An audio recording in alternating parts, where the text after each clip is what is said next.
It's 14 past 8 on RM Breakfast. It's almost 12 months since Iranians turned out in their thousands to protest the disputed re-election of President Mahmoud Ahmadinejad. The Green Revolution posed the most significant threat to the legitimacy of the Iranian regime since it became an Islamic Republic in 1979. Since those protests, the regime has suppressed further activism on the streets with the help of the Revolutionary Guard and militia groups. But the Iran of today is a society greatly changed from that of 31 years ago. Dr. Reza Aslan is an Iranian-American author and scholar of religions. He believes that Iran is in less danger from its theocratic leadership than its military.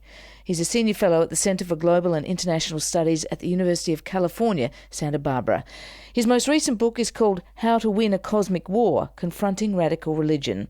And tonight he'll give the keynote address at the Sydney Writers' Festival. Reza, welcome to ABC Radio National Breakfast. Thank you for having me.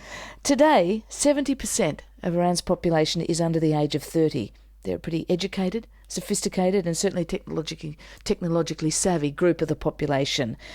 Is the Green Movement for Change that this young population basically formed after the elections, is it very much alive today, even if it's not present on the streets? It's very much alive. In fact, I would say that far from being dead and buried, as I think a lot of mainstream media around the world thinks it has been enormously successful in its ultimate goal, which was not necessarily to bring down the regime, but to delegitimize the regime. I think that's precisely what they've done. Well, what's the evidence of that? How does that manifest itself? I know in your speech tonight you will ask the question, is Iran on the threshold of a new beginning?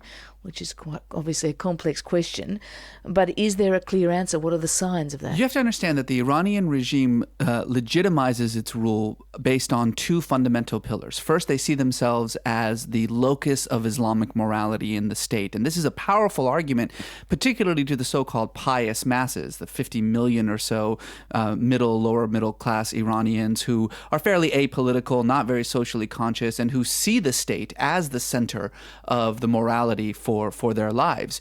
Well, the brutality and the repression with which this regime reacted to unarmed kids on the street, the way they attacked senior religious figures like Ayatollah Montazeri and Mehdi Karoubi, the widely reported instances of torture and rape in the prisons, has completely shattered that idea that this is sort of the moral center of the state.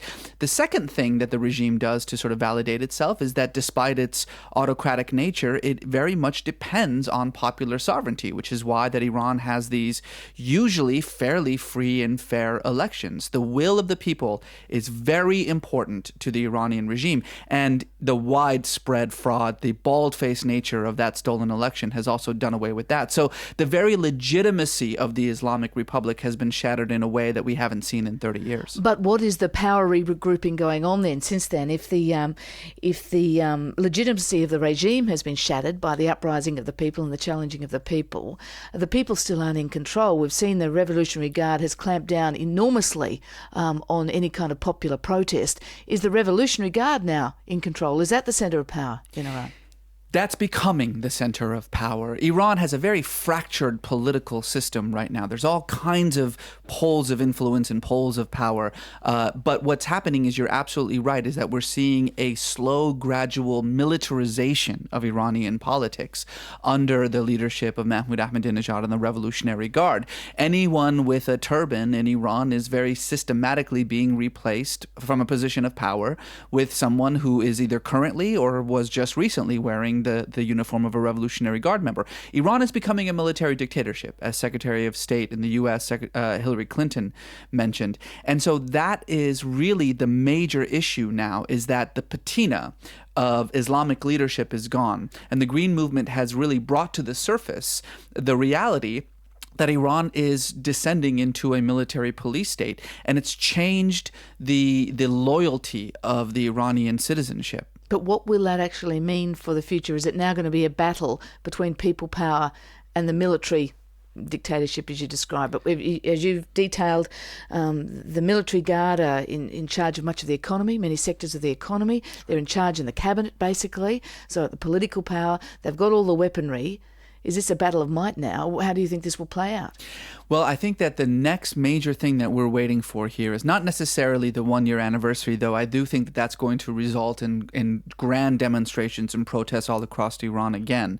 I think the Green Movement is really gearing up for another show of popular power. But I think that the next real major milestone that we're waiting for in Iran is going to be the death of the current Supreme Leader Ali Khamenei, who's a sick man, a very old man, and who very, very likely is going to die in the next year or so. The wrangling to replace that person, the highest political authority in Iran, between the religious classes, both conservative and liberal, and the military, is really going to define Iran for the next decade or so. Iran, I always say, is on the verge of two possibilities right now. It could just as easily descend into a full-on military dictatorship a la Burma or North Korea, or it could become something like China. In other words, an oligarchical regime that nevertheless holds all the power, but one in which greater international cooperation and access to the free market allows for a burgeoning of democracy and freedom at the grassroots level. Well, it's easy to see in terms of the interests of the region and the rest of the world which direction most would prefer Iran to move to, and that's not towards a military dictatorship. Where does the nuclear debate fit into that? Iran's stated nuclear ambitions, off-stated nuclear ambitions, and the rest of the world's suspicions of that. Yeah. We've now seen this deal overnight, a deal Iran has brokered with Turkey to swap nuclear fuel. Still, the White House and some of the UN Security Council are mistrusting. Well, and obviously so, because we had a similar deal brokered in Vienna last October that fell through when Mahmoud Ahmadinejad brought it back to Iran in order to get it approved. And here's the great irony.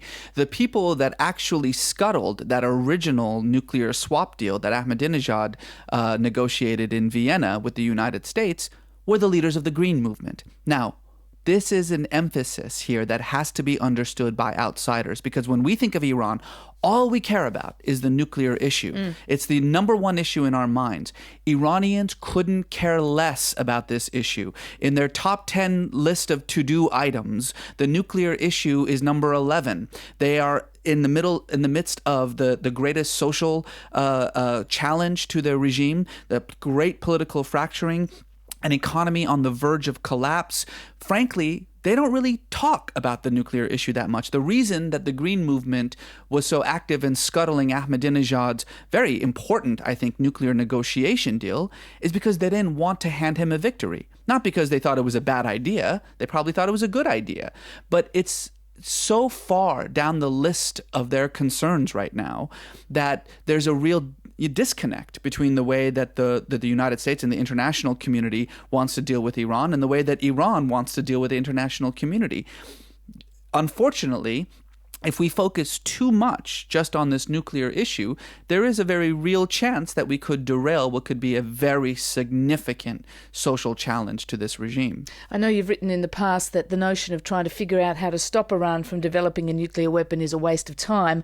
What we need to do is figure out how to get them to not want a nuclear weapon. Perfectly so basically said. Yeah. You're saying the world is too focused on its fears about Iran rather than trying to diffuse the whole situation. The foreign policy is a failure. Here's a question that no one bothers asking. Why does Iran want a nuclear weapon? It's not a difficult question to answer. One, Iran is literally surrounded, encircled by American troops from a country whose stated foreign policy for 3 decades towards Iran has been unambiguously regime change.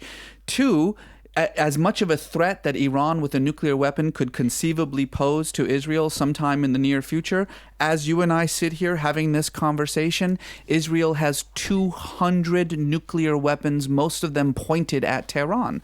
Why wouldn't Iran want a nuclear weapon? My argument is that if you want to deal with Iran's nuclear ambitions, you cannot deal with it as just a national issue. This is not an Iran problem. It's a regional problem. And unless you're willing to deal with the other nuclear powers in that region, Israel, Pakistan, India, all of whom have nuclear weapons outside of the Nuclear Non-Proliferation Treaty, and all of whom receive tens of billions of dollars in foreign and military aid from the United States, despite their illegal programs.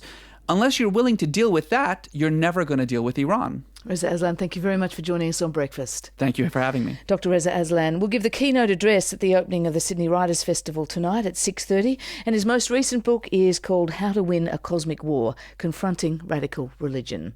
You're listening to RM Breakfast. It's 23 past 8.